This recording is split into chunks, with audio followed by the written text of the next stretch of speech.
walking with the ghost.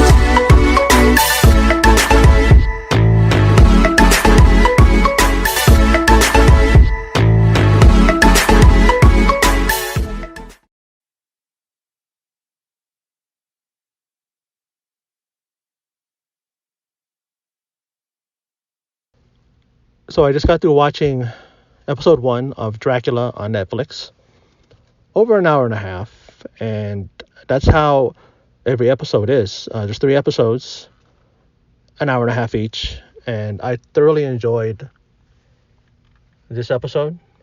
It moved along at a slow pace, and I like when shows or movies do that, and they keep your interest, and they keep you moving along with the story.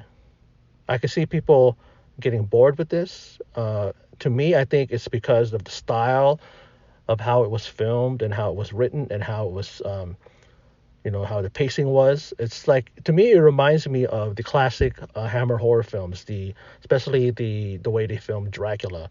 This had a classic look and a feel all around, from Klaus Bang's performance as Dracula. Reminded me of Christopher Lee, especially that one scene where the character Jonathan Harker he's screaming, right? Screaming because he's seeing Dracula as he is young and virile for the first time, and he looks really scary.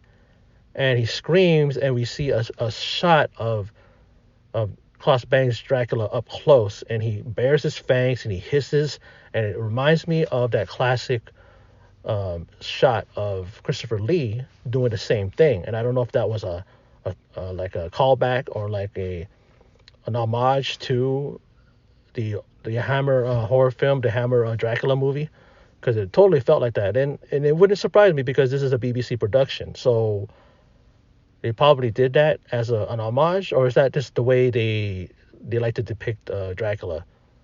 But anyway, it was really a great performance by Klaus Bang so far. I mean, I'm not going to binge this whole thing. I could in one night. In total, it would be, how it'd be like 4.5 hours. But, I don't like binging these things. I try not to anyway. And to me, it makes me want to watch the next episode, which I might do tomorrow or the next day. But the whole episode was really centered around Jonathan Harker, who was a lawyer, who was called for by Dracula to go to his castle and to help him.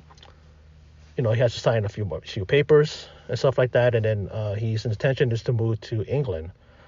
And unbeknownst to him, he's pretty much being fed on by Dracula. He meets him first, and Dracula, he's like long hair, very old, very he's like aging and very old, very frail. And as the show goes on, this episode goes on, he gets stronger, he gets younger and virile,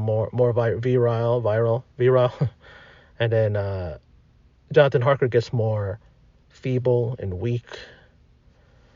And he notices that he's getting younger. Dracula's getting younger. And he doesn't say anything until like one moment. And he goes, you're getting younger, like that. And it's like, I was thinking to myself, I go, well, what happened? Like, you didn't notice it? Why would you just bring it up now? But it's like, it didn't really, to me, I could understand, there's so much going on in this, especially for him that, at first, he's thinking about other things, the creepiness of the castle and hearing voices, and he's trying to find out where these voices are coming from, and it's hard to really maneuver or navigate the castle because Dracula himself said the way it was built, it's just stairs that lead to different doors and doorways that lead to other doorways. I mean, that's what he found, and then he was able to find a map later on, but he figured out to open up one of the paintings. There apparently was somebody who built the castle, and apparently he died in his wife's arm, and they said Dracula said that he was a widower. And then Harker goes, well, how can he be a widower? Wouldn't his wife be dead? And then he goes, well, a woman's a cold touch, something like that. And he was able to put the map together because there was a bunch of papers, and he put them together, and then he was able to navigate around, and he found these undead people, or either that or they were half dead, but they were being fed on by Dracula. They were used to be fed on it, and he actually met his wife, one of his brides. She ends up feeding on him, and that's the only time that you see, bite marks, because I don't know how Dracula was feeding on him.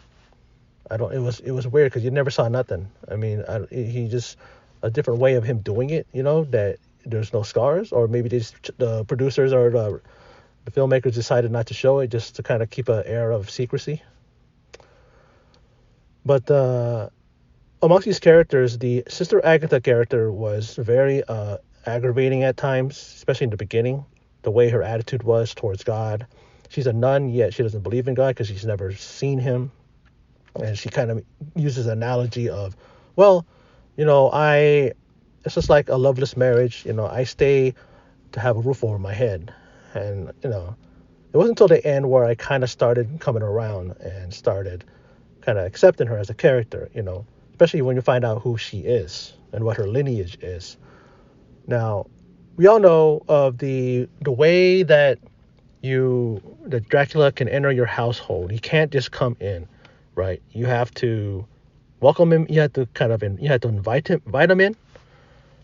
And then once he's in there, you can't get rid of him. And he takes over the house. He takes over whoever's in his midst. He'll feed on them and kill them and all that. Now, there was a standoff between him and Sister Agatha.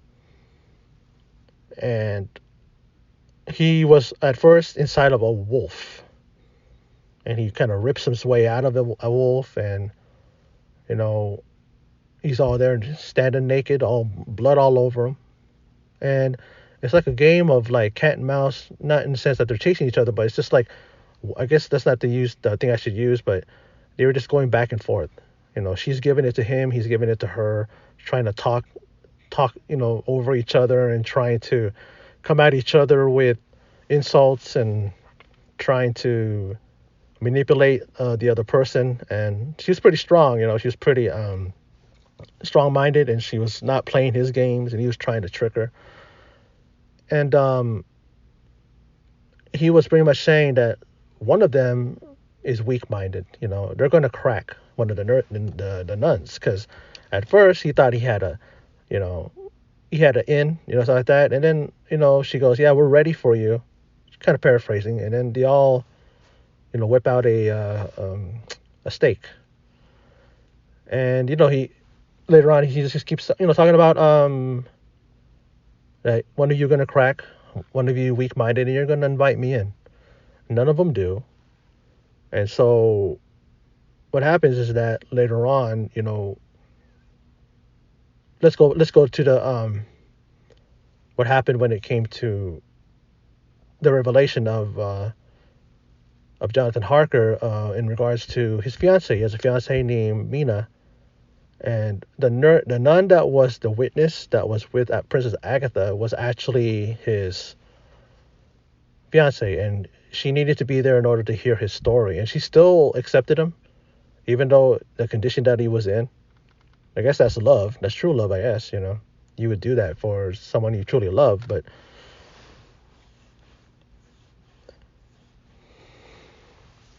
and then what happens is that she's trying to comfort him, and then she gets attacked by a bat, and a bunch of bats start flying into the convent, and she has blood on her, and he's totally begging her to put a stake in his heart. He even puts it in his hand, and what happens in the end is that he does it himself, but doesn't realize as Dracula, climbs the side of the convent, I should say, in amazing fashion. The CGI or the effects of that was really cool. How quick and how fast and how smooth he climbed up the side of the convent, and he's in the window and he sees Harker, and says, it's not that easy. Committing suicide, you can't do it to yourself. You have to have someone else do it for you. Let me do it. You want to be killed, the right way. You want it to end the right way, and we know what happens, right? But let's go to the next scene where the mother superior, I guess that's who this lady was, making a big speech talking about, just this and that, and trying to rally her troops, if you will. And I'm just thinking, I've seen this scene so many times, and this is probably the only scene that I'm like, come on, this is so hokey, and we know what's gonna happen.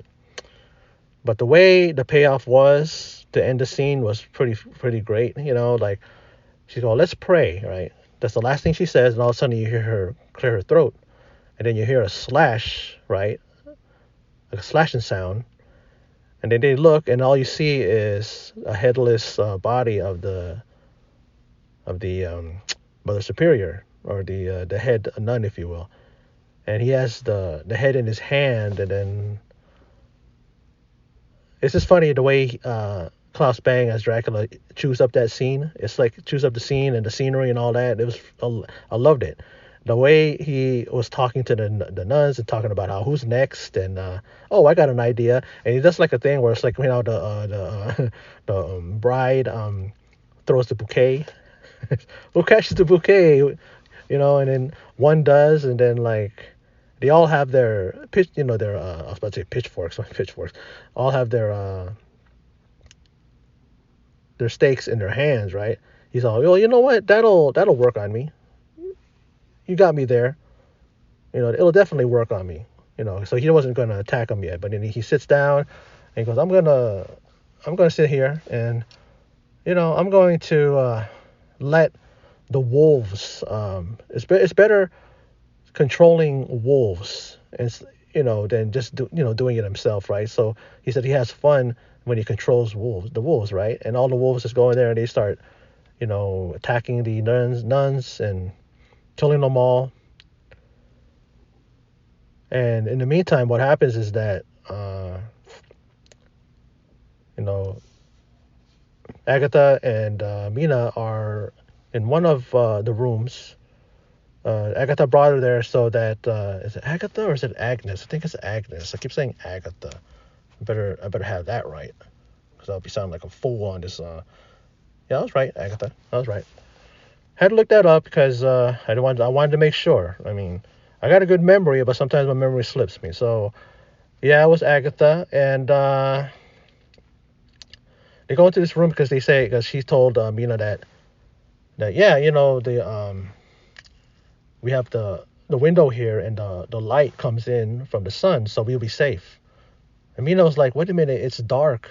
And she goes, well, yeah, in the morning we'll be safe. So I guess she figures that they're there and they're going to be good, hold up there until the morning. Now, what happens is that Jonathan comes back, right? And we're thinking, okay, I guess he didn't die, I guess, you know, because, you see him. He's walking towards Mina, and then Agatha is like, don't let him in. They put this, what's that, bread of sacrament around him, like in a circle, so that it would keep Dracula out, or any of his undead out, right? And of course, Mina is still in love with Jonathan, and her blue-eyed Jonathan, as she would call him. And Agatha's like, don't invite him in, don't do it, don't do it. And she does. She pushes Agatha out of the way, and she does.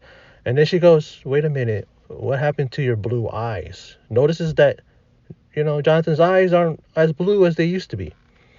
And he goes, well, because they're not my eyes. And then she backs up in horror as she starts screaming along with Agatha, as he pulls off his face and reveals that the Dracula is underneath the disguise of her once betrothed, her fiance, Jonathan.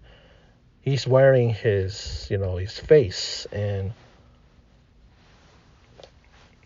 and then he ends it up by saying that I've been dying to meet you. And then you hear a scream from Mina as it fades to black. And before I end this thing, the one more thing I gotta add is that Agatha was teasing Dracula before, when that one time when they were confronting each other and he wanted to be invited in, right? And she had cut her hand to kind of tease him, like taking some of her blood off her hand and throwing it at him. Here's some scraps. Why don't you have some? Here you go, and stuff. And then then she gave him the knife that she used to cut, and he licks the knife, and then apparently he's able to know what a person is, history, all that stuff by drinking their blood. I guess he gets into their head and he knows their thoughts and everything, and he yells to her, Agatha. He yells Van Helsing. Because Agatha Van Helsing, he yells at her. And so I guess she is related to, the famous Van Helsing, the one that we all know as the vampire killer, the Dracula killer, the arch nemesis of Dracula, like Lex Luthor to Superman, and and all that, and I don't know, because I'm not very familiar with the book. This is based on the book, on the Bram Stoker's Dracula, and I don't know if she's like the daughter of Van Helsing, or is she just an ancestor? Because Dracula lives for like hundreds and hundreds of years, so who knows what era this is? Is it before the Van Helsing that we know? Is she the mother? Is she the grandmother? Is she the daughter? Who knows? Not familiar with the book, but I know the book. I've heard the book. I've seen Bram Stoker's Dracula, the one that was done by Francis Ford Coppola. But I enjoyed this episode. An hour and a half, and it didn't drag. It moved at a slow pace, a pace that I absolutely appreciate, because you're building the story. You're presenting this character for the first time, and it's like, you all know who Dracula is, and I'm sure people expected that he was going to be the young looking guy that we saw in the trailers, Klaus Bang, but we kind of got to see what he does in order to get young, to become young and virile and powerful and all that. But yeah, that was my review of episode 1 of Netflix's Dracula, and of course this episode is entitled "The Rules of the Beast." And Klaus Bang really did a great job. Really captured Dracula the way I like Dracula.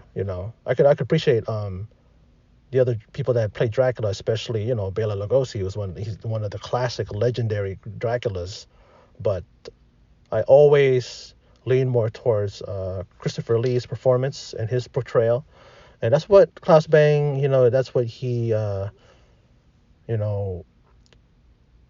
reminds me of. So I can appreciate his performance. And for those of you who stopped by and checked out this video, I appreciate it. And in closing, and as always, take care.